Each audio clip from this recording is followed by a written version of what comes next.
মাননীয় প্রধান উপদেষ্টা বৃন্দ এবং রাজনৈতিক বৃন্দ, আসসালামু আলাইকুম রহমতুল্লাহ। আজকে আমরা যেটা প্রত্যাশা করি, জাতি প্রত্যাশা করে প্রধান উপদেষ্টার কাছে তিনি যে কথা বলেছিলেন সে কথা তিনি রাখবেন। আমরা আশা করব তার ঘোষিত সময়ের মধ্যে তিনি একটি স্পষ্ট ডেট ঘোষণা করবেন যে এই সময় আমি নির্বাচন করছি। তার সুবিধা মতো করুন তিনি। জুন মাস বর্ষাকাল শুরু হয়ে যায়, এর আগে তাকে করতে হবে। আর একটি বিষয় হচ্ছে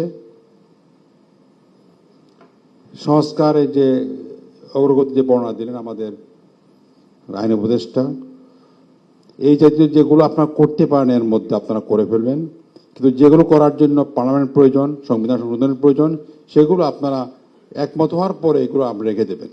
এটা করতে হবে এবং অগাস্ট মাস বা জুলাই মাস বারবার সুযোগ নাই।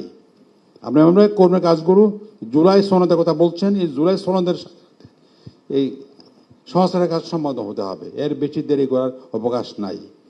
আর বিচারের কথা জানি হওয়ার চেষ্টা হচ্ছে এবং দৃশ্যমান করে ফেলতে হবে দ্রুত। বিচার সবগুলো করা যাবে না, তো কয়েকটি বিচার, বড় বড় বিচারগুলো এই সময়ের মধ্যে সম্পাদন করার ব্যবস্থা করতে হবে।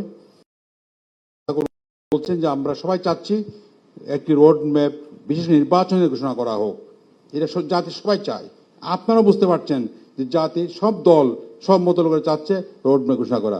অস্ত্র রাখলে হবে কি, অস্থিরতা তৈরি হচ্ছে এবং এটা আমরা কেউ চাই না। আমরা আপনার কেউ চাই না অস্থিরতা তৈরি হোক বা আপনাকে একটা সিদ্ধান্ত বিপরীত নিতে হোক, আমরা কেউ চাচ্ছি না।